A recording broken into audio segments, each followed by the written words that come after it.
ಭಾರತವನ್ನು 2047ರಲ್ಲಿ ವಿಕಸಿತ ಭಾರತವಾಗಿ ಕಟ್ಟುವಂಥ ಒಂದು ಪ್ರಕ್ರಿಯೆ ಹೇಗಿರುತ್ತೆ, ಅದಕ್ಕೆ ನಾವು ಎಷ್ಟು ಬದ್ಧತೆಯನ್ನು ಹೊಂದಿದ್ದೇವೆ ಅನ್ನೋದರ ಬಗ್ಗೆ ಇವತ್ತು ಸ್ಪಷ್ಟವಾದಂಥ ಒಂದು ಹೆಜ್ಜೆ ಗುರುತುಗಳ ಮಾತಾಗಿದೆ. ವಕ್ಫ್ ಬೋರ್ಡಿನ ಈ ಕಾಯ್ದೆ ಬದಲಾಗತಕ್ಕದ್ದು, ಬದಲಾಗಬೇಕು ಅನ್ನುವಂಥ ಆಶಯವನ್ನು ವ್ಯಕ್ತಪಡಿಸಿದರು. ಅದು ಇಂಡಿ ಕೂಟಕ್ಕೆ ಆದಂಥ ಪ್ರಥಮ ಆಘಾತ, ಇದು ದ್ವಿತೀಯ ಆಘಾತ. ದೇಶದಲ್ಲಿ ಮಹಿಳೆಯರಿಗೆ ರಕ್ಷಣೆ ಇಲ್ಲ, ದೇಶದಲ್ಲಿ ಮಹಿಳೆಯರಿಗೆ ಯಾವುದೇ ರೀತಿಯ ಒಂದು ಸುಭದ್ರತೆ ಇಲ್ಲ. ಮಹಿಳಾ ಮುಖ್ಯಮಂತ್ರಿಯಾಗಿದ್ದಂಥ ಒಂದು ನಾಡಿನಲ್ಲಿ ಕೂಡ ಮಹಿಳೆಯರ ಮೇಲೆ ನಿರಂತರ ಅತ್ಯಾಚಾರ ಆಗ್ತಾ ಇದೆ. ಪ್ರತಿಯೊಬ್ಬ ಎದುರಾಳಿಗೆ ಕಾಲಿಗೆ ಹಗ್ಗ ಹಾಕಿ ಜಗ್ಗುವವರಿಗೆ, ಸಂಸದೀಯ ವ್ಯವಸ್ಥೆಯನ್ನ ಸಂಪೂರ್ಣವಾಗಿ ವೈಯಕ್ತಿಕ ಮತ್ತು ಪಕ್ಷ ರಾಜಕೀಯದ ಅಖಾಡವನ್ನಾಗಿ ಬಲಿ ಹಾಕುವಂತ ಷಂಡರಿಗೆ, ದೇಶದ್ರೋಹಿಗಳಿಗೆ ಇವತ್ತು ಅತ್ಯಂತ ಸ್ಪಷ್ಟವಾದಂಥ ಸಂದೇಶವನ್ನು ಇತ್ತೀಚೆಗೆ ನಡೆದಂಥ 2ನೇ ಅಧಿವೇಶನದಲ್ಲಿ ಇಂಡಿ ಕೂಟ ನಡ್ಕೊಂಡಂಥ ಸಂವಿಧಾನ ಬಾಹಿರವಾದಂಥ ಚಟುವಟಿಕೆಗಳಿಗೆ ಇವತ್ತು ನೇರವಾಗಿ ಕೆಪ್ಪೆಗೆ ಹೊಡೆದಾಗೆ, ಕೆನ್ನೆಗೆ ಬಾರಿಸಿದಾಗಿತ್ತ.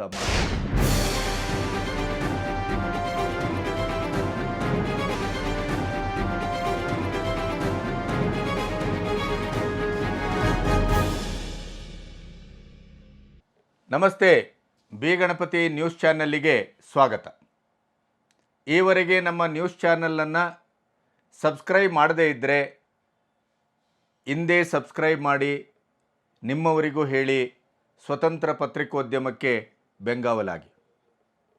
78ನೇ ಸ್ವಾತಂತ್ರ್ಯೋತ್ಸವ ಅತ್ಯಂತ ಸಮೃದ್ಧವಾಗಿ ಆಚರಿಸಲ್ಪಟ್ಟಿದೆ. ಕೆಂಪುಕೋಟೆಯಲ್ಲಿ ಒಂದು ನಾಮಕಾವಸ್ಥೆ ಭಾಷಣ, ಸರ್ಕಾರದ ಕೆಲವು ಸಾಧನೆಗಳನ್ನು ಪಟ್ಟಿ ಮಾಡುವ ಇತ್ಯಾದಿ ನಿರೀಕ್ಷೆಯಲ್ಲಿದ್ದಂಥ ರಾಷ್ಟ್ರೀಯ ಜನತೆಗೆ, ಮುಖ್ಯವಾಗಿ ಪ್ರತಿಪಕ್ಷಗಳಿಗೆ, ಬುದ್ಧಿಜೀವಿಗಳಿಗೆ, ಎಡಪಂಥೀಯರಿಗೆ ಗುಡುಗಿನ ರೀತಿಯಲ್ಲಿ ಪಂಥಾಹ್ವಾನವನ್ನು ನೀಡಿ, ನನ್ನ ಸರ್ಕಾರದ 3-0 ಮೂರನೇ ಬಾರಿ ಪ್ರಧಾನಿಯಾದಂಥ ಸಂದರ್ಭದ ಮುಂದಿನ ದಿನಗಳು ಹೇಗಿವೆ ಅನ್ನುವುದನ್ನು ಒಂದು ನೀಲ ನಕ್ಷೆಯ ರೂಪದಲ್ಲಿ ಎದೆಗೆ ಎದೆ ಕೊಟ್ಟು, ರಾಹುಲ್ ಗಾಂಧಿ ಅಂಥವ್ರು ಎದುರಿದ್ದಾರೆ, ಸುಪ್ರೀಂ ಕೋರ್ಟಿನ ನ್ಯಾಯಾಧೀಶರಾದಂಥ ಚಂದ್ರಚೂಡ್ ಅವರು ಎದುರಿದ್ದಾರೆ, ಪ್ರತಿಪಕ್ಷಗಳು ಎದುರಿದ್ದಾವೆ. ಎಲ್ಲರ ಎದುರು ಸಮಕ್ಷಮ ಕುಲ್ಲ ಏನನ್ನು ಹೇಳಬೇಕೋ, ಯಾರಿಗೆ ಏನನ್ನು ಮುಟ್ಟಿಸಬೇಕೋ ಅದನ್ನು ಸ್ಪಷ್ಟವಾಗಿ ಮುಟ್ಟಿಸಿದ್ದು ಮೋದಿಯವರ 98 ನಿಮಿಷದ ಸುದೀರ್ಘವಾದಂಥ ಭಾಷಣದ ಬಹಳ ಮುಖ್ಯವಾದಂಥ ಸಾಧನೆ, ಸಾರ್ಥಕತೆ ಅಂತ ನಾನು ಭಾವಿಸ್ತೇನೆ. ಜನ ಭಾವಿಸಿದ್ರು, ಪ್ರತಿಪಕ್ಷ ಭಾವಿಸಿತ್ತು. ಮೋದಿ ವಿರೋಧಿಗಳು ಮುಖ್ಯವಾಗಿ 56 ಇಂಚು 23 ಇಂಚಿಗೆ ಕುಗ್ಗುತ್ತದೆ, ಮೋದಿ ಕೇವಲ ನಾಮಕಾವಸ್ಥೆ ಪ್ರಧಾನಿ, ಎತ್ತು ಏರಿಗೆ ಎಳೆದರೆ ಕೋಣ ನೀರಿಗೆ ಎಳೆಯುತ್ತದೆ, ಸಮ್ಮಿಶ್ರ ಸರ್ಕಾರ. ಮೋದಿಯವರು ಒಂದು ಮಾತನ್ನು ಹೇಳಿದರು ಸಂಸತ್ತಿನಲ್ಲಿ, ಅತಿಯಾದ ಆತ್ಮವಿಶ್ವಾಸದ ಮಾತು ಅಂತಲೇ ವ್ಯಾಖ್ಯಾನಿಸಲ್ಪಟ್ಟಿತ್ತು, ರಾಜಕೀಯದ ಒಂದು ತಂತ್ರಗಾರಿಕೆ ಅಂತಲೂ ಕೂಡ ಅದನ್ನು ವ್ಯಾಖ್ಯಾನಿಸಲ್ಪಟ್ಟಿತ್ತು. ಅಬ್ ಕಾ ಬಾರ್ 400 ಪಾರ್, 400 ಗಡಿಗಳನ್ನು ನಾವು ದಾಟ್ತೇವೆ. 400 ಗಡಿಗಳನ್ನು ದಾಟುವ ಈ ಮಾತನ್ನು ಆಡಿದ ಕ್ಷಣಕ್ಕೆ ಖರ್ಗೆ ಅವರು, ರಾಹುಲ್ ಗಾಂಧಿ ಅಂತ ಇಂಡಿ ಕೂಟ ಏನು ಹೇಳಿತು, ಸರ್ವಾಧಿಕಾರದ ಪರಮಾವಧಿ 400 ದಾಟಿದರೆ ಸಂವಿಧಾನ ಬರ್ಖಾಸ್ತಾಗತ್ತೆ, ಸಂವಿಧಾನ ಅಸ್ತಿತ್ವವನ್ನು ಕಳ್ಕೊಳ್ತದೆ, ಇಡೀ ಭಾರತ ದೇಶ ಸರ್ವಾಧಿಕಾರಿಯ ಕೈಗೆ ಹೋಗುತ್ತೆ, ಇನ್ನು 30 ವರ್ಷ ಎಲೆಕ್ಷನ್ ಇರುವುದಿಲ್ಲ, ಇತ್ಯಾದಿ ಇತ್ಯಾದಿ ಎಲ್ಲವೂ ವ್ಯಾಖ್ಯಾನ ಆಯಿತು. ಆದರೆ ದುರದೃಷ್ಟವೋ ಎನ್ನುವಂತೆ 243ಕ್ಕೆ BJP ನಿಂತರೆ NDA ಕೂಟ 400 ದಾಟಿಲ್ಲ, ಆದರೆ ಸ್ಪಷ್ಟ ಬಹುಮತಕ್ಕೆ ಬಂತು. ಆವಾಗ ಇನ್ನೊಂದು ವ್ಯಾಖ್ಯಾನ, ನರೇಷನ್ ಶುರುವಾಯಿತು. ಏನು ನರೇಟಿವ್ ಅದು? ಈ 10 ವರ್ಷದಲ್ಲಿ ಸರ್ವಾಧಿಕಾರಿಯಾಗಿ ಅಧಿಕಾರವನ್ನು ಮಾಡಿದಂಥ ಮೋದಿಯವರು ಈ ಬಾರಿ ಕೇವಲ ನಾಮಕಾವಸ್ಥೆಯ ಪ್ರಧಾನಿ ಆಗ್ತಾರೆ. ಅವರ ಯಾವುದೇ ದರ್ಪ, ದುರಹಂಕಾರ ಅಥವಾ ತಾನಂದುಕೊಂಡಂಥ ಯಾವ ನಡೆ ನುಡಿ ಅಧಿಕಾರ ಇನ್ನು ಮುಂದೆ ಇರುವುದಿಲ್ಲ. JDU ಮತ್ತು TDP ಅವರಿಗೆ ಹಗ್ಗ ಹಾಕಿ ಕುಣಿಸ್ತವೆ ಅನ್ನುವಂಥ ಒಂದು ಮಾತನ್ನು ಆಡಿದರು. ಆದರೆ ಸಮ್ಮಿಶ್ರ ಸರ್ಕಾರವೂ ಕೂಡ ಹಿಂದಿನ 10 ವರ್ಷದ NDA ಕೂಟದ ಸರ್ಕಾರಕ್ಕಿಂತ ಇನ್ನಿಷ್ಟು ಕಠಿಣವಾಗಿರುತ್ತೆ, ಧೀಮಂತವಾಗಿರುತ್ತೆ. ಅಭಿವೃದ್ಧಿಗಾಗಿ, ದೇಶದ ಬಲಿಷ್ಠತೆಗಾಗಿ, ದೇಶದ ಸಮಗ್ರತೆಗಾಗಿ, ಸಮಸ್ತ ಜನರ ಕನಸಿನ ಸಾಕಾರಕ್ಕಾಗಿ ನಾವು ಯಾವ ಹೆಜ್ಜೆಯನ್ನು ಇಡಲಿಕ್ಕೆ ಹಿಂದೇಟಾಕುವುದಿಲ್ಲ. 98 ನಿಮಿಷದ ಭಾಷಣದಲ್ಲಿ ಮೋದಿಯವರು ಕೊಟ್ಟಂಥ ಪಂಥಾವನ ಏನು ಅಂತಂದರೆ, ಕೇವಲ ವಕ್ಫ್ ಬೋರ್ಡ್ನ ತಿದ್ದುಪಡಿ ಕಾಯ್ದೆ ಅಷ್ಟೇ ಅಲ್ಲ, ಇದು ಕೇವಲ ಟ್ರೈಲರು, ಸಿನಿಮಾ ಇನ್ನೂ ಬಾಕಿ ಇದೆ ಅನ್ನುವಂಥ ಒಂದು ಲಿಸ್ಟನ್ನು ಇಟ್ಟರು. ಹಾಗಾದರೆ ಅವರ ಮಾತಿನ ಒಟ್ಟು ಮತಿತಾರ್ಥ ಏನು? ದೇಶದ ಒಳಗಿನವರಿಗೂ ದೇಶದ ಹೊರಗಿನವರಿಗೂ ಬಾಂಗ್ಲಾದಲ್ಲಿ ಆದ ಹಾಗೆಯೇ ಸಿವಿಲ್ ವಾರ್ ಆಗತ್ತೆ, ಸರ್ವಾಧಿಕಾರಿಯ ವಿರುದ್ಧ ಯುವಕರು ಯುವತಿಯರು ಯುವ ಸಮುದಾಯ ತಿರುಗಿ ಬೀಳುತ್ತೆ ಅನ್ನುವಂಥ ಕಾಂಗ್ರೆಸ್ಸಿನ ಕುತಂತ್ರದ, ದೇಶದ್ರೋಹದ ಮತ್ತು ವ್ಯವಸ್ಥಿತ ಸಂಚಿನ ಷಡ್ಯಂತ್ರದ ಮಾತಿಗೂ ಕೂಡ ಇವತ್ತು ಉತ್ತರವನ್ನು ಕೊಟ್ಟರು. ಯಾವ ರೀತಿ ಉತ್ತರವನ್ನು ಕೊಟ್ಟರು ಅನ್ನೋದನ್ನು ಒಂದೊಂದಾಗಿ ನಿಮ್ಮೆದುರು ಇಡಲಿಕ್ಕೆ ನಾನು ಇಷ್ಟಪಡ್ತೇನೆ. ಯಾಕೆಂತಂದರೆ ಮೋದಿಯೇ, ಯಾರಿಗೂ ಭಯಪಡದೇನೆ, ಯಾರಿಗೂ ಹೆದರದೇನೆ 140 ಕೋಟಿ ಜನರ ಆಶೋತ್ತರದ ಕಣ್ಮಣಿಯಾಗಿ ಭಾರತವನ್ನು 2047ರಲ್ಲಿ ವಿಕಸಿತ ಭಾರತವಾಗಿ ಕಟ್ಟುವಂಥ ಒಂದು ಪ್ರಕ್ರಿಯೆ ಹೇಗಿರುತ್ತೆ, ಅದಕ್ಕೆ ನಾವು ಎಷ್ಟು ಬದ್ಧತೆಯನ್ನು ಹೊಂದಿದ್ದೇವೆ ಅನ್ನೋದರ ಬಗ್ಗೆ ಇವತ್ತು ಸ್ಪಷ್ಟವಾದಂಥ ಒಂದು ಹೆಜ್ಜೆ ಗುರುತುಗಳ ಮಾತಾಗಿದ್ವು. ಮೋದಿಯವರ ಮಾತಿನ ಬರ ಯಾವ ರೀತಿಯಲ್ಲಿ ನೀಗಿದೆ, ಅದೆಷ್ಟು ಭರ್ಜರಿಯಾಗಿತ್ತು. ಸಮ್ಮಿಶ್ರ ಸರ್ಕಾರ ಅನ್ನುವ ಕಾರಣಕ್ಕಾಗಿ ಮೋದಿಯವರ ಮಾತಿಗೆ ಒಂದು ಬರ ತಗಲಬಹುದು, ಆ ಭರಾಟೆ ಮೊದಲನ ರೀತಿ ಇರದೇ ಇರಬಹುದು ಅನ್ನುವ ನಿರೀಕ್ಷೆ ಮಾಡಿದವರಿಗೆ ಒಂದು ರೀತಿಯಲ್ಲಿ ಭೂತ ಬಿಡಿಸಿದ ಅನುಭವ ಇವತ್ತು. ಮೊದಲಾಗಿ ಅವರು ಎತ್ತುಕೊಂಡದ್ದೇನು ಅಂತಂದರೆ, ಈ ದೇಶದಲ್ಲಿ 75 ವರ್ಷ ಒಂದು ಕಮ್ಯುನಲ್ ಸಿವಿಲ್ ಕೋಡಿನ ಆಧಾರದಲ್ಲಿ ನಾವು ಬದುಕಿದ್ದೇವೆ, ಇದು ನಮ್ಮ ದೇಶದ ದೌರ್ಭಾಗ್ಯ. ಇದು ನ್ಯಾಯಾಂಗ ವ್ಯವಸ್ಥೆಯಲ್ಲಿ ಕೂಡ ಧರ್ಮ ಬಹಳ ಮುಖ್ಯವಾಗಿ ಪಾತ್ರವನ್ನು ವಹಿಸ್ತದೆ ಅಂತಾದರೆ, ಜಾತಿ ಮತ ಮತ್ತು ಆ ಆಧಾರದಲ್ಲಿ ಮೇಲು ಕೀಳನ್ನು ಒಂದು ಸಿವಿಲ್ ಕೋಡು ಬೈಫರ್ಕೇಟ್ ಮಾಡುತ್ತೆ ಅಂತಾದರೆ, ಆಧುನಿಕ ಜಗತ್ತು, ಪ್ರಸಕ್ತ ವರ್ತಮಾನ ಅದನ್ನು ಯಾವ ಕಾರಣಕ್ಕೂ ಅಪೇಕ್ಷಿಸುವುದಿಲ್ಲ, ನಿರೀಕ್ಷಿಸುವುದಿಲ್ಲ, ಅದನ್ನು ಆಯ್ಕೆ ಮಾಡುವುದಿಲ್ಲ. ಆದ್ದರಿಂದ ಈಗಾಗಲೇ ಸುಪ್ರೀಂ ಕೋರ್ಟ್ ಹೇಳಿದೆ, ಸುಪ್ರೀಂ ಕೋರ್ಟ್ ಹಲವು ಬಾರಿ ಕಾಮನ್ ಸಿವಿಲ್ ಕೋಡಿನ ಜಾರಿಯ ಬಗ್ಗೆ ನಮಗೆ ಆದೇಶವನ್ನು ಮಾಡಿದೆ. ಹಾಗಾಗಿ ಜಾತಿ ಮತ ಧರ್ಮ ಗೋತ್ರಗಳನ್ನು ಮೀರಿದ ಒಂದು ಸೆಕ್ಯುಲರ್ ಸಿವಿಲ್ ಕೋಡ್ ಯಾಕೆ ಈ ದೇಶಕ್ಕೆ ಬರಬಾರದು? ಅದು ಬಹುಜನರ 140 ಕೋಟಿ ಜನರ ಅಪೇಕ್ಷೆ. ಅದು ಈ ಮಾತಿನ ಮೂಲಕ ಮೋದಿಯವರು ಎಷ್ಟು ಚಂದ ಈ ಸೆಕ್ಯುಲರ್ ಅಂತ ಹೇಳಿಕೊಂಡು ಭಿಕ್ಷಾಟನೆ ಮಾಡಿ, ಸೆಕ್ಯುಲರ್ ಅಂತ ಹೇಳಿಕೊಂಡು ಇಡೀ ದೇಶವನ್ನು ದೋಚಿದ ದಗಾಕೋರರಿಗೆ, ಭ್ರಷ್ಟಾಚಾರಿಗಳಿಗೆ, ಬುದ್ಧಿಜೀವಿಗಳಿಗೆ, ಎಡಚರಿಗೆ, ಇಂಡಿ ಕೂಟಕ್ಕೆ ಹೇಗೆ ತೆಗೆದುಕೊಂಡ್ರು ಕ್ಲಾಸು ಅಂತಂದರೆ, ಮುಳ್ಳಿನಿಂದ ಮುಳ್ಳನ್ನೇ ತೆಗಿತೇವೆ, ಹುಷಾರ್. ನೀವು ಸೆಕ್ಯುಲರಿಸಮು, ಸೆಕ್ಯುಲರ್ ಜಾತ್ಯತೀತತೆ ಅಂತ ಹೇಳಿದ್ರಲ್ಲ, ಎಸ್, ಕಾಮನ್ ಸಿವಿಲ್ ಕೋಡನ್ನು ತಂದೇ ತರ್ತೇವೆ. ರಾಮನಾಥ್ ಕೋವಿಂದ್ ಅವರ ನೇತೃತ್ವದಲ್ಲಿ ಸಮಿತಿ ಈಗಾಗಲೇ ರಾಷ್ಟ್ರಪತಿಗಳಿಗೆ ವರದಿಯನ್ನು ಒಪ್ಪಿಸಿದೆ. ಅದರ ಮೇಲೆ ಚರ್ಚೆ ಆಗ್ತಾ ಇದೆ. ದೇಶಾದ್ಯಂತ ಅದನ್ನು ಸಮಸ್ತವಾದಂಥ ಸಮಗ್ರವಾದಂಥ ಚರ್ಚೆ ಆಗಲಿ, ಚರ್ಚೆಗೆ ಅದನ್ನು ಒಳಪಡಿಸ್ತೇವೆ. ಆದ್ದರಿಂದ ಇವತ್ತಿನ ಆಧುನಿಕ ಕಾಲದಲ್ಲಿ ಸೆಕ್ಯುಲರ್ ಸಿವಿಲ್ ಕೋಡನ್ನು ನಾವು ತರಬೇಕಾದಂಥ ಜರೂರತ್ತಿದೆ, ಅದನ್ನು ತರ್ತೇವೆ ಅನ್ನುವಂಥ ಒಂದು ಸೂಚನೆಯನ್ನು ಅಷ್ಟು ದಟ್ಟವಾಗಿ ಕೊಟ್ಟರು.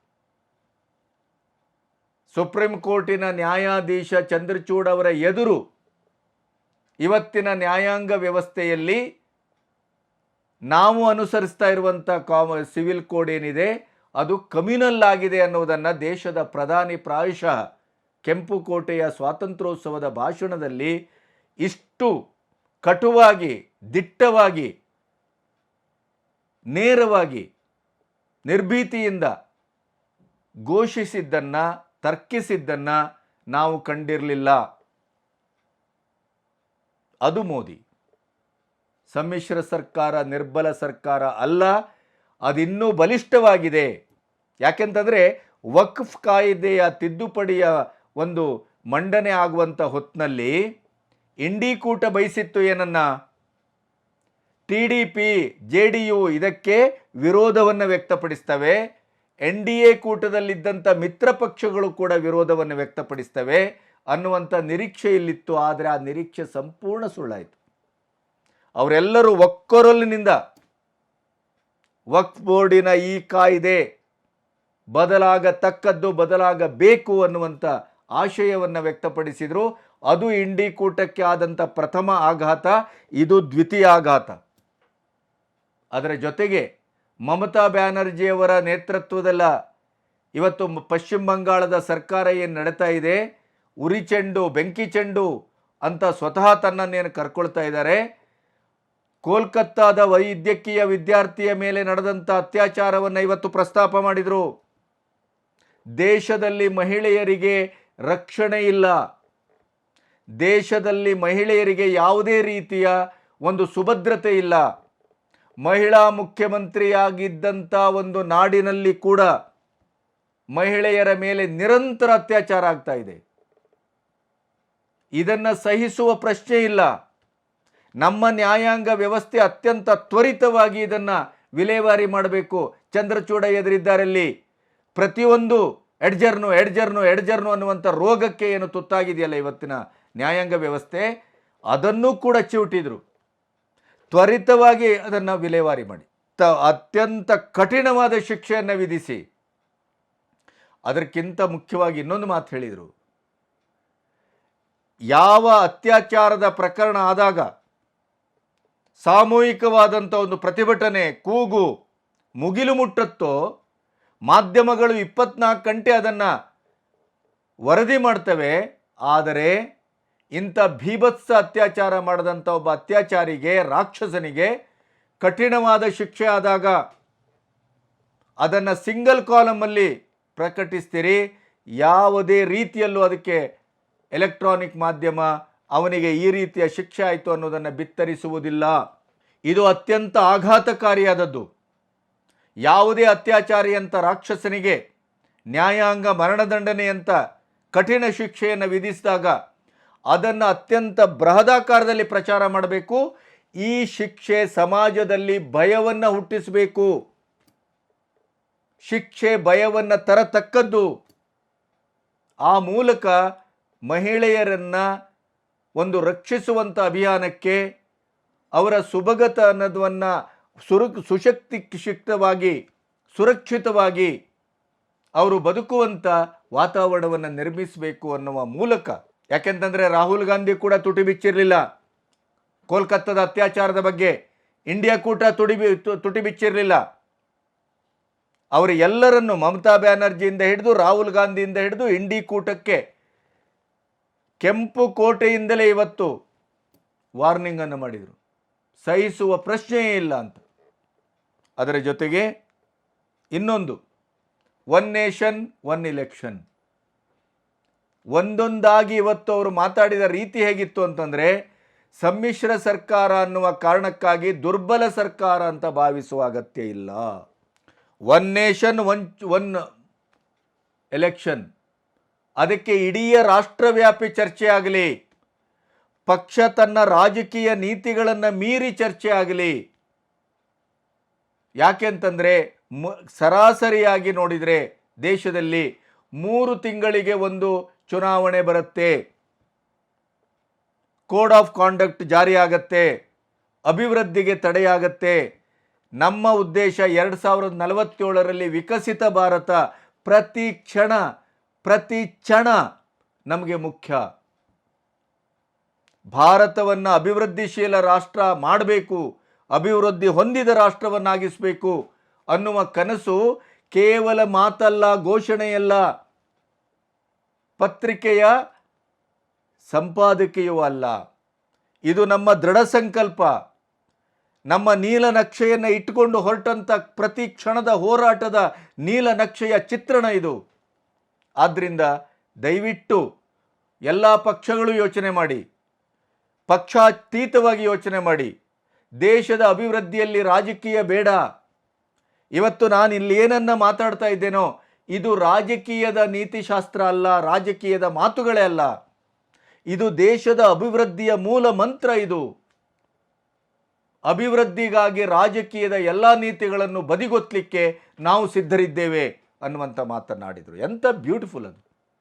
ಪ್ರತಿಯೊಬ್ಬ ಎದುರಾಳಿಗೆ ಕಾಲಿಗೆ ಹಗ್ಗ ಹಾಕಿ ಜಗ್ಗುವವರಿಗೆ, ಸಂಸದೀಯ ವ್ಯವಸ್ಥೆಯನ್ನು ಸಂಪೂರ್ಣವಾಗಿ ವೈಯಕ್ತಿಕ ಮತ್ತು ಪಕ್ಷ ರಾಜಕೀಯದ ಅಖಾಡವನ್ನಾಗಿ ಬಲಿ ಹಾಕುವಂಥ ಷಂಡರಿಗೆ, ದೇಶದ್ರೋಹಿಗಳಿಗೆ ಇವತ್ತು ಅತ್ಯಂತ ಸ್ಪಷ್ಟವಾದಂಥ ಸಂದೇಶವನ್ನು ಕೊಟ್ಟರು. ಅದರ ನಂತರ ಅವರು ಎತ್ತುಕೊಂಡದ್ದು ಬಾಂಗ್ಲಾದೇಶದ ಬಗ್ಗೆ. ಬಾಂಗ್ಲಾದಿಂದ ಪದಚ್ಯುತಗೊಂಡಂಥ ಮುಸ್ಲಿಂ ಧರ್ಮದ ಒಬ್ಬ ನಾಯಕಿ ಶೇಖ್ ಹಸೀನಾ, ಅವರಿಗೆ ಇವತ್ತು ನಾವು ರಾಜಾಶ್ರಯವನ್ನು ಕೊಟ್ಟಿದ್ದೇವೆ. ಅದರ ಬಗ್ಗೆ ಓವೈಸಿ ಪರವಾಗಿ ಮಾತಾಡಬೇಕಿತ್ತು. ಆದರೆ ಅವನ ದುಷ್ಟ ನಾಲಿಗೆ ತನ್ನ ರಾಜಕೀಯ ಬುದ್ಧಿಯನ್ನು ಯಾಕೆ ಬಿಡುತ್ತೆ ಹೇಳಿ? ಹೇಗೆ ಬಿಡುತ್ತೆ ಹೇಳಿ? ಬಾಂಗ್ಲಾದ ಬಗ್ಗೆ ಭಾರತದ ಕಾಳಜಿ ಇಲ್ಲ, ಬಾಂಗ್ಲಾದಿಂದ ಪದಚ್ಯುತಗೊಂಡಂಥ ಶೇಖ್ ಹಸೀನಾ ಅವರ ಬಗ್ಗೆ ಅವರ ಕಾಳಜಿ ಇದೆ ಬಾಂಗ್ಲಾಕ್ಕಿಂತ ಮುಖ್ಯವಾಗಿ ಅಂತಾರೆ. ಬಾಂಗ್ಲಾದಲ್ಲಿ ನಡೀತಾ ಇರುವಂಥ ಹಿಂದೂಗಳ ಮಾರಣ ಹೋಮದ ಬಗ್ಗೆ ಮಾತಾಡುವುದಿಲ್ಲ. ಇಡೀ ಪ್ರಪಂಚದಲ್ಲಿ ಅತ್ಯಂತ ಸುಭಿಕ್ಷವಾಗಿರುವುದು ಯಾರವುದು?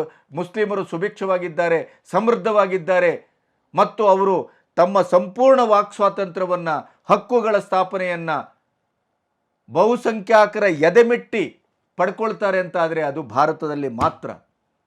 ಆದರೆ ಇದೇ ಓವೈಸಿ ಅಂತ ಕಚಡ ರಾಜಕಾರಣಿಗೆ ಇಲ್ಲಿ ಅಲ್ಪಸಂಖ್ಯಾತರ ಮೇಲೆ ಮಹಾನ್ ಏನೋ ದಾಳಿ ನಡೀತಾ ಇದೆ ಅಂತ ಕಪೋಲ ಕಲ್ಪಿತ ಮತ್ತು ಸುಳ್ಳಿನ ವ್ಯಾಖ್ಯಾನವನ್ನು ಮಾಡಲಿಕ್ಕಾಗತ್ತೆ.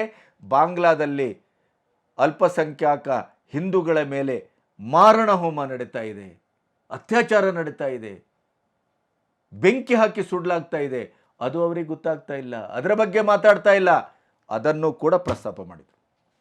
ಬಾಂಗ್ಲಾದ ಹಿಂದೂಗಳ ಬಗ್ಗೆ ನಮ್ಮ ಅತ್ಯಂತ ಪ್ರಖರವಾದ ಕಾಳಜಿ ಇದೆ.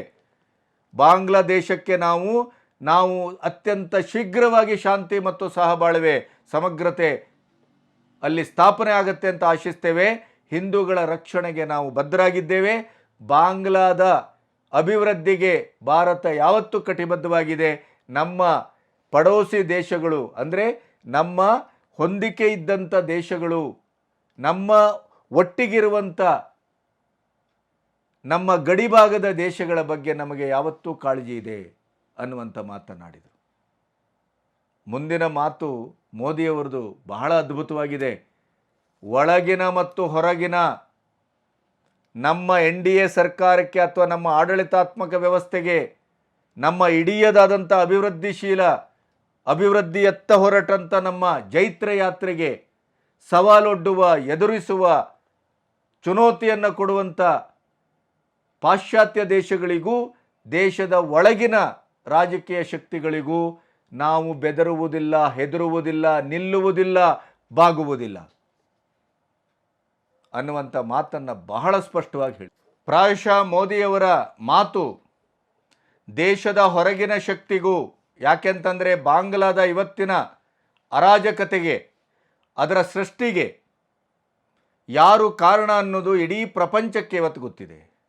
ಅದೇ ಶಕ್ತಿಗಳು ಭಾರತದ ಆಡಳಿತ ಪಕ್ಷದ ವಿರೋಧವಾಗಿ ಏನು ಪ್ರತಿಪಕ್ಷದ ಸ್ಥಾನದಲ್ಲಿ ಇವತ್ತು ನಿಂತಿದ್ದಾರೆ, ಅವರನ್ನು ಬಳಸಿಕೊಂಡು ಮತ್ತು ದೇಶದ ಒಳಗಿನ ದೇಶದ ದ್ರೋಹಿಗಳನ್ನು ಬಳಸಿಕೊಂಡು ನಮ್ಮ ದೇಶವನ್ನು ಅತಂತ್ರಗೊಳಿಸುವ, ನಮ್ಮ ದೇಶವನ್ನು ಸಂಪೂರ್ಣವಾಗಿ ಅಭದ್ರಗೊಳಿಸುವಂಥ ಕೆಲಸಕ್ಕೆ ಮುಂದಾಗುವಿಕೆಯನ್ನು ಭಾರತದ ಪ್ರಧಾನಿ ನಿರೀಕ್ಷೆ ಮಾಡಿದ್ದಾರೆ.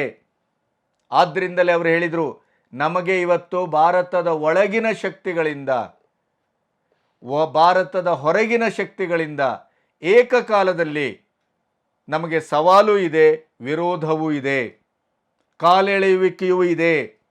ನಮ್ಮನ್ನು ಬಗ್ಗು ಬಡಿಲಿಕ್ಕೆ ಅವರು ದೇ ಆರ್ ವೇಟಿಂಗ್. ನಾವು ಅದಕ್ಕೆ ಹೆದರುವ ಪ್ರಶ್ನೆಯೇ ಇಲ್ಲ. ಭಾರತ ಬಲಿಷ್ಠ ಆಗುವುದು ಹೊರಗಿನ ಶಕ್ತಿಗಳಿಗಂತೂ ಬೇಕಾಗಿಯೇ ಇಲ್ಲ, ಅಪೇಕ್ಷಿತವೇ ಅಲ್ಲ. ಭಾರತ ಯಾವಾಗಲೂ ಹಾವಾಡಿಗರ ದೇಶ, ಭಿಕ್ಷುಕರ ದೇಶ, ಬೇಡುವ ದೇಶವಾಗಿಯೇ ಇರಬೇಕು. ಆವಾಗ ಮಾತ್ರ ಅವರ ಬೇಳೆಯನ್ನು ಬೇಯಿಸ್ಕೊಳ್ಳಿಕ್ಕಾಗತ್ತೆ. ಭಾರತ ಯಾವತ್ತು ಬಲಿಷ್ಠ ಆಗತ್ತೋ, ಭಾರತ ಯಾವತ್ತು ಆರ್ಥಿಕವಾಗಿ, ಸಾಮಾಜಿಕವಾಗಿ, ಸಾಂಸ್ಕೃತಿಕವಾಗಿ, ರಾಜಕೀಯವಾಗಿ ವಿಕಸಿತ ಭಾರತ ಅಂತ ಆಗತ್ತೋ, ಅವತ್ತು ನಮಗೆ ಎಲ್ಲೋ ಒಂದು ಕಡೆ ಅದು ಎದುರು ನಿಲ್ಲುತ್ತೆ ಅನ್ನುವಂಥ ಭಯ ಇದೆ ಅವರಿಗೆ, ಹೊರಗಿನವರಿಗೆ. ಒಳಗಿನವರಿಗೆ ಯಾವ ಭಯ? ಅಧಿಕಾರ ಸಿಗಲಿಲ್ಲ ಅನ್ನುವಂಥ ಭಯ ಮತ್ತು ಚಡಪಡಿಕೆ. ಅಧಿಕಾರದ ರಾಜಕಾರಣಕ್ಕಾಗಿ ಹೊರಗಿನ ಶಕ್ತಿಯೊಟ್ಟಿಗೆ ಸೇರಿ ಒಳಗಿನ ಭದ್ರ ಭಾರತವನ್ನು, ಭವಿಷ್ಯದ ಭಾರತವನ್ನು, ಒಂದು ಸ್ವಾಭಿಮಾನದ ಭಾರತವನ್ನು, ನಿರ್ಭರ ಭಾರತವನ್ನು ಕಟ್ಟಲಿಕ್ಕೆ ಹೊರಟಂಥ ಶಕ್ತಿಗಳ ವಿರುದ್ಧ ನಿಲ್ಲಲಿಕ್ಕೆ ಹೊರಗಿನ ಶಕ್ತಿಯನ್ನು ಎರವಲು ತಗೊಳ್ತಾ ಇದೆ ಈ ಪ್ರತಿಪಕ್ಷ. ಅದಕ್ಕಾಗಿ ಅವರು ಹೇಳಿದರು, ನಮಗೆ ಹೊರಗಿನ ಶಕ್ತಿಗಳ ಭಯವೂ ಇಲ್ಲ, ಒಳಗಿನ ಶಕ್ತಿಗಳ ಭಯವೂ ಇಲ್ಲ. ಯಾವುದೇ ಸವಾಲಿಗೂ ಎದೆಯೊಡ್ಡಿ ಅಭಿವೃದ್ಧಿಯ ಮಂತ್ರದಂಡವನ್ನು ಹಿಡಿದು ಹೊರಟಂಥ ನಮಗೆ ಯಾವ ತಗ್ಗುವ, ಬಗ್ಗುವ, ಹಿನ್ನಡೆಯಾಗುವ, ನಿಲ್ಲುವ ಪ್ರಶ್ನೆಯೇ ಇಲ್ಲ. ನಮ್ಮ ಪ್ರಕ್ರಿಯೆ ನಿರಂತರ ಅಂತಂದ್ರು. ರಾಹುಲ್ ಗಾಂಧಿ ಮತ್ತು ಅವರ ಇಂಡಿ ಕೂಟ ಎದುರು ಇಟ್ಟುಕೊಂಡು ಆಡಿದಂಥ ಮೋದಿಯವರ ಈ ಮಾತಿದೆಯಲ್ಲ, ಇದು ಅದ್ಭುತ ಅಂತ ನಾನು ಭಾವಿಸ್ತೇನೆ. ಇವತ್ತೇ ಪಂಥಾಹ್ವಾನವನ್ನು ಕೊಟ್ಟಿದ್ದಾರೆ ಮೋದಿಯವರು. ನೀವು ಯಾವುದೇ ರೀತಿಯಲ್ಲಿ ಸಂಸದೀಯ ವ್ಯವಸ್ಥೆಯನ್ನು ದುರುಪಯೋಗಪಡಿಸ್ಕೊಳ್ಳಿ, ಸಭಾಧ್ಯಕ್ಷರಿಗೂ ಮರ್ಯಾದೆ ಕೊಡದೇನೆ ಗೇಲಿ ಮಾಡಿ, ಸಭಾಧ್ಯಕ್ಷರನ್ನು ಕೂಡ ಯಕ್ಕಶ್ಚಿತವಾಗಿ ಕಾಣಿ, ಇಡೀ ಸಂಸದೀಯ ಸಭೆ ಸಂವಾದಕ್ಕೆ ಎಡೆ ಮಾಡಿಕೊಡಬೇಕಾದಂಥ ಒಂದು ಜನದೇಗುಲವನ್ನು ಅಪವಿತ್ರಗೊಳಿಸ್ತೀರಾ, ವಾಕೌಟ್ ಮಾಡ್ತೀರಾ, ದಾಂಧಲೆ ಮಾಡ್ತೀರಾ, ಏನು ಬೇಕಾದ್ರೂ ಮಾಡಿ. We don't care. ನಾವು ರಾಜಕೀಯ ಮಾಡಲಿಕ್ಕೆ ಬಂದಿಲ್ಲ. ನಾವು ಅಭಿವೃದ್ಧಿ ಹೊಂದಿದ ಭಾರತವನ್ನು 2047ರಲ್ಲಿ ಕಟ್ಟಲಿಕ್ಕೆ ಬಂದಿದ್ದೇವೆ. ನಮ್ಮ ಈ 10 ವರ್ಷಗಳಲ್ಲಿ ಭಾರತದ ಚಹರೆಯನ್ನು ಬದಲಾಯಿಸಿದ್ದೇವೆ, ಆರ್ಥಿಕತೆಯನ್ನು ಬದಲಾಯಿಸಿದ್ದೇವೆ. ಪ್ರತಿ ಕೋಣೆಯಲ್ಲಿ ಅತ್ಯಂತ ತಳ ಸಮುದಾಯದ ಒಬ್ಬ ವ್ಯಕ್ತಿಗೂ ಕೂಡ ಸಮಗ್ರವಾದಂಥ, ಸಮೃದ್ಧವಾದಂಥ ಜೀವನ ದಕ್ಕುವಂಥ ದಿಕ್ಕಿನಲ್ಲಿ ಕೆಲಸ ಮಾಡಿದ್ದೇವೆ. ಆ ಸಾರ್ಥಕತೆ ಇದೆ ನಮಗೆ. ಹಾಗಾಗಿ ಈ ಯಾವ ಶಕ್ತಿಗಳಿಗೂ ನಾವು ಬೆದರುವುದಿಲ್ಲ. ಆದರೆ ಒಂದು ಮನವಿಯನ್ನು ಮಾಡಿದರು ಅವರು, ಅಭಿವೃದ್ಧಿಯತ್ತ ಸಾಗುವಂಥ ಈ ದೇಶದ ವೇಗವನ್ನು, ಗಾವುದವನ್ನು ತಡೆಯಲಿಕ್ಕೆ ಹೋಗಬೇಡಿ. ನೀವು ದೇಶದ ಹಿತವನ್ನು ಬಯಸುವವರೇ ಆದರೆ, ದೇಶದ ಅಭಿವೃದ್ಧಿಯನ್ನು ಬಯಸಿ, ದೇಶದ ಬಲಿಷ್ಠತೆಯನ್ನು ಬಯಸಿ, ದೇಶದ ಸಮಗ್ರತೆಯನ್ನು ಬಯಸಿ, ಮಹಾನ್ ಭಾರತದ ಕನಸಿನ ಸಾಕಾರಕ್ಕೆ ಸಹಕರಿಸಿ ಅಂತಂದರು. ಇತ್ತೀಚೆಗೆ ನಡೆದಂಥ 2ನೇ ಅಧಿವೇಶನದಲ್ಲಿ ಇಂಡಿ ಕೂಟ ನಡ್ಕೊಂಡಂಥ ಸಂವಿಧಾನ ಬಾಹಿರವಾದಂಥ ಚಟುವಟಿಕೆಗಳಿಗೆ ಇವತ್ತು ನೇರವಾಗಿ ಕೆಪ್ಪೆಗೆ ಹೊಡೆದಾಗೆ, ಕೆನ್ನೆಗೆ ಬಾರಿಸಿದಾಗಿತ್ತು ಆ ಮಾತು. ಆ ನಂತರ ಅವರು ಪರಿವಾರವಾದದ ಬಗ್ಗೆ ಮಾತಾಡ್ತಾರೆ. ಇವತ್ತು ಯಾವ ರೀತಿಯಲ್ಲಿ ಮೋದಿಯವರ ಮಾತಿತ್ತು ಅಂತಂದರೆ, ಪರಿವಾರವಾದ, ಜಾತಿವಾದ, ಈ 2 ಶಬ್ದವನ್ನು ಬಳಸಿದರು.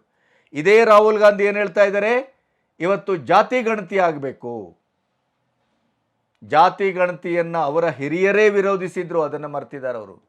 ಇವತ್ತು ಅವರಿಗೆ ಬ್ರಹ್ಮಾಸ್ತ್ರವಾಗಿ ರಾಜಕೀಯಕ್ಕೆ, ಅಧಿಕಾರಕ್ಕೆ ಬರಬೇಕು ಅಂತಂದರೆ ಸೆಕ್ಯುಲರಿಸಮ್ ಅಂತ ಹೇಳ್ತಾನೆ, ಸೆಕ್ಯುಲರಿಸಮ್ನ ಮಾರಣ ಹೋಮ ಮಾಡುವಂಥ ಜಾತಿ ಗಣತಿಯನ್ನು ಮುಂದಿಡ್ತಾ ಇದ್ದಾರೆ.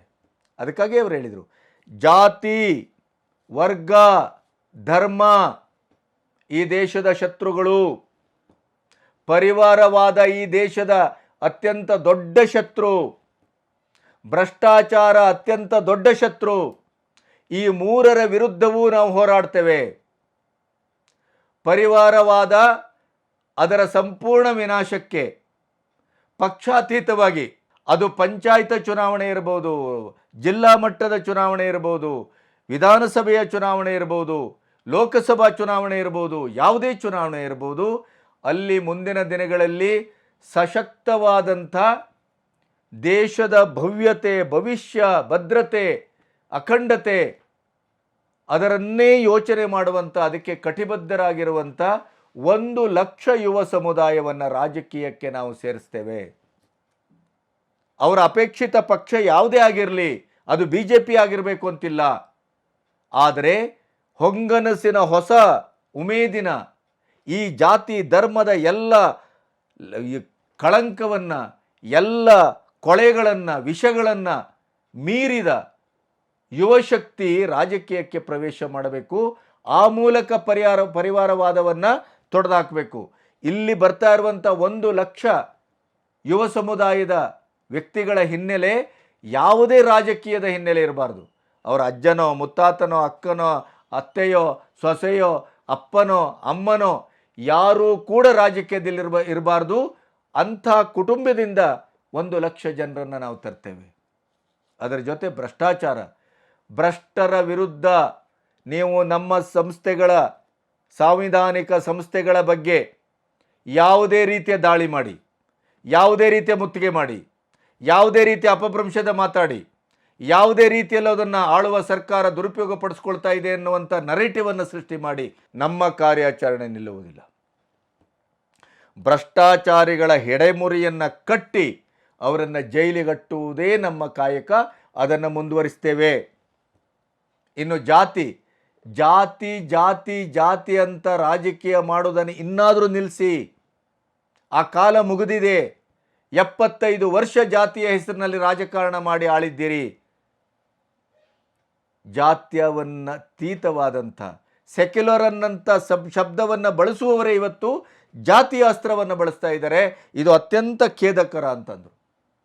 ಬಹಳ ಅದ್ಭುತವಾಗಿ ಮಾತಾಡಿದರು.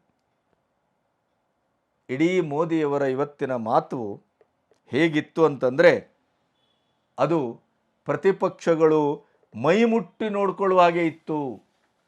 ಪ್ರತಿಯೊಂದು ಹಂತವನ್ನು, ಪ್ರತಿಯೊಂದು ಯೋಚನೆಯನ್ನು, ಪ್ರತಿಯೊಂದು ಅಂಶವನ್ನು ಅವರು ಬಿಟ್ಟಿಲ್ಲ. ಮುಂದೇನು ಮಾಡ್ತೇವೆ, ಈಗೇನು ಮಾಡ್ತಾ ಇದ್ದೇವೆ, ನಮ್ಮ 2047ರ ವಿಕಸಿತ ಭಾರತದ ಈ ಜೈತ್ರ ಯಾತ್ರೆಯ ಸಂಕಲ್ಪ ಇದೆಯಲ್ಲ, ಅದು ನಮಗೆ ಮುಖ್ಯವೇ ಹೊರತು ನಿಮ್ಮ ರಾಜಕೀಯ ಡೊಂಬರಾಟ ಅಲ್ಲ. ನೀವು ಯಾವುದೇ ಸುಳ್ಳನ್ನು ಹೇಳಿ, ಏನನ್ನೇ ಮಾಡಿ, ನಾವು ನಡೆಯುವುದನ್ನು ನಡಿತೇವೆ, ನಾವು ಮಾಡುವುದನ್ನು ಮಾಡ್ತೇವೆ. ನಮ್ಮ ಸಂಕಲ್ಪ ಶುದ್ಧವಾಗಿದೆ. ನಮ್ಮ ಸಂಕಲ್ಪ ಯಾತ್ರೆ ದೇಶದ ಅಭಿವೃದ್ಧಿಯ ಯಾತ್ರೆ, ದೇಶದ ಬಲಿಷ್ಠತೆಯ ಯಾತ್ರೆ, ದೇಶದ ಅಖಂಡತೆಯ ಯಾತ್ರೆ, ಇಡೀ ವಿಶ್ವದಲ್ಲಿ ಭಾರತವನ್ನು ಮೇರು ದೇಶವಾಗಿ ಕಟ್ಟುವಂಥ ಒಂದು ಯಾತ್ರೆ ಅದು. ಹಾಗಾಗಿ ಅದು ನಿಷ್ಕಳಂಕ ಯಾತ್ರೆ, ರಾಜಕೀಯ ಯಾತ್ರೆ ಅಲ್ಲ. ಭಾರತವನ್ನು ಕಟ್ಟುವುದು ನಮ್ಮ ಉದ್ದೇಶ, ಅದಕ್ಕೆ ಕೈ ಜೋಡಿಸಿ ಅಂತ ಅವರು ಸಾರ್ವಜನಿಕರಲ್ಲೂ ಮತ್ತು ವಿರೋಧ ಪಕ್ಷದ ಇಡೀದಾದಂಥ ಕೂಟದಲ್ಲೂ ಅವರು ಮನವಿಯನ್ನೂ ಮಾಡಿದರು, ವಾರ್ನಿಂಗನ್ನು ಮಾಡಿದರು, ಎಚ್ಚರವನ್ನು ಕೊಟ್ಟರು. ನೀವು ಏನೇ ಬೇಕಾದರೆ ರಂಗೋಲಿಯಲ್ಲ, ನೆಲದಡಿಯಲ್ಲೇ ನುಸುಳಿ, ನಾವು ಅದಕ್ಕೆ ಕೇರ್ ಮಾಡುವುದಿಲ್ಲ. ಇದೇ ಹೊತ್ತಿನಲ್ಲಿ ಚೈನಾಕ್ಕೂ ಅಮೆರಿಕಕ್ಕೂ ಇಡೀ ವಿದೇಶಿ ಶಕ್ತಿಗಳಿಗೂ ಏಕಕಾಲದಲ್ಲಿ ವಾರ್ನಿಂಗ್ ಮಾಡಿದರು. ನಿಮ್ಮನ್ನು ನಾವು ಹೆದರುವುದಿಲ್ಲ, ಬೆದರುವುದಿಲ್ಲ. ಆಮೇಲೆ ಭಾರತ ಬಲಿಷ್ಠ ಆಗತ್ತೆ ಅನ್ನೋದರ ಅರ್ಥ ಅದು ಸರ್ವಾಧಿಕಾರಿ ಧೋರಣೆಯನ್ನು ಹೊಂದುವುದಿಲ್ಲ. ನಿಮ್ಮ ಹಾಗೆ ಅಮಾಯಕ ದೇಶಗಳ ಮೇಲೆ ಯಾವುದೇ ಯುದ್ಧದವನ್ನು ದಾಳಿಯನ್ನು ಮಾಡುವುದಿಲ್ಲ. ಇದು ಬುದ್ಧನ ನಾಡು, ಇದು ಬುದ್ಧನ ದೇಶ, ಯುದ್ಧವನ್ನು ಬಯಸುವ ದೇಶ ಅಲ್ಲ. ನಮಗೆ ಸಾವಿರಾರು ವರ್ಷಗಳ ಇತಿಹಾಸದ ಹಿನ್ನೆಲೆ ಇದೆ, ನಮಗೆ ಸಾವಿರಾರು ವರ್ಷಗಳ ಸಂಸ್ಕಾರದ ಹಿನ್ನೆಲೆ ಇದೆ. ಹಾಗಾಗಿ ನೀವು ಹೆದರಬೇಕಾಗಿಲ್ಲ. ಭಾರತ ಬಲಿಷ್ಠ ಆಗತ್ತೆ ಅನ್ನೋದರ ಅರ್ಥ ಅದು ಯುದ್ಧೋನ್ಮಾದಕ್ಕೆ ಮುಂದಾಗತ್ತೆ, ಯಾವ್ಯಾವುದೋ ದೇಶಗಳನ್ನು ಕಬಳಿಸುವಿಕೆಗೆ ಮುಂದಾಗತ್ತೆ ಅನ್ನುವಂಥ ಯಾವುದೇ ಭಯ ನಿಮಗೆ ಬೇಡ. ನನಗೆ ಬಹಳ ಇಷ್ಟ ಆದದ್ದೇನು ಅಂತಂದರೆ, ಮೋದಿಯವರ ಇವತ್ತಿನ ಭಾಷಣದ ಅಥವಾ ಮಾತಿನ ಆಳದಲ್ಲಿದ್ದದ್ದು ಅತ್ಯಂತ ಪ್ರಬುದ್ಧವಾದಂಥ ಜ್ಞಾನ ಮತ್ತು ಭಾರತದ ವಿಕಸಿತ ಭಾರತವನ್ನು ಕಟ್ಟುವುದರ ಬಗ್ಗೆ ಅವರಿಗಿರುವಂಥ ಅತ್ಯಂತ ನಿಷ್ಣಾತ ಪ್ರಜ್ಞೆ ಮತ್ತು ಸ್ಪಷ್ಟತೆ, ಯಾರ್ಯಾರಿಗೆ ಎಲ್ಲೆಲ್ಲಿ ಮುಟ್ಟಿಸಬೇಕೋ, ಯಾರ್ಯಾರಿಗೆ ಎಲ್ಲೆಲ್ಲಿಗೆ ತಟ್ಟಬೇಕೋ, 140 ಕೋಟಿ ಜನರಿಗೆ NDA ಸರ್ಕಾರ ಏನನ್ನು ಮಾಡಲಿಕ್ಕೆ ಹೊರಟಿದೆ ಅನ್ನೋದನ್ನು ಹೇಳಬೇಕಾಗಿತ್ತೋ ಅದನ್ನು ಖಚಿತವಾಗಿ ಹೇಳಿದಂಥ ಆ ಸ್ಪಷ್ಟತೆ, ಆ ಧೀಮಂತಿಕೆ ದೇಶದ ಒಳಗಿನವರಿಗೂ ದೇಶದ ಹೊರಗಿನವರಿಗೂ ಏಕಕಾಲದಲ್ಲಿ ಇವತ್ತು ಕೊಟ್ಟಂಥ ವಾರ್ನಿಂಗ್ ಇತ್ತಲ್ಲ, ಅದು ಹ್ಯಾಟ್ಸ್ ಆಫ್. ಒಬ್ಬ ದೇಶದ ಪ್ರಧಾನಿಯಾಗಿ, ಅದರಲ್ಲೂ ಸಮ್ಮಿಶ್ರ ಸರ್ಕಾರದ ನೇತೃತ್ವ ವಹಿಸಿದಂಥ ಒಬ್ಬ ಪ್ರಧಾನಿಯಾಗಿ ಇವತ್ತು ಅವರ ಭಾಷಣದ ಕಟಿಬದ್ಧತೆ ಅದು ಧೀಮಂತಿಕೆಯ ಲಕ್ಷಣ. ಮುಂದಿನ ದಿನಗಳಲ್ಲಿ NDA ಸರ್ಕಾರ ಈ ದೇಶದ 140 ಕೋಟಿ ಜನ ಏನನ್ನು ನಿರೀಕ್ಷೆ ಮಾಡ್ತಾ ಇತ್ತು, ಭಾರತೀಯ ಜನತಾ ಪಾರ್ಟಿಯ ನೇತೃತ್ವದಲ್ಲಿ NDA ಸರ್ಕಾರದಿಂದ ಏನನ್ನು ನಿರೀಕ್ಷೆ ಮಾಡ್ತಾ ಇತ್ತು, ಆ ನಿರೀಕ್ಷೆಯನ್ನು ಇವತ್ತು ಹುಸಿಗೊಳಿಸುವುದಿಲ್ಲ ಅನ್ನುವಂಥ ಒಂದು ಪ್ರತಿಜ್ಞೆಯನ್ನು, ಆಶ್ವಾಸನೆಯನ್ನು ಮೋದಿಯವರು ಕೊಟ್ಟದ್ದು ಪ್ರಾಯಶಃ ದೇಶವಾಸಿಗಳಿಗೆ ಅತ್ಯಂತ ಖುಷಿಯಾಗಿದೆ, ಅತ್ಯಂತ ಆತ್ಮಸಂತೋಷವಾಗಿದೆ. ಒಂದು ರೀತಿಯಲ್ಲಿ ಇವತ್ತು ಆತ್ಮಾನಂದದ ಕ್ಷಣ. ನಮಸ್ತೆ.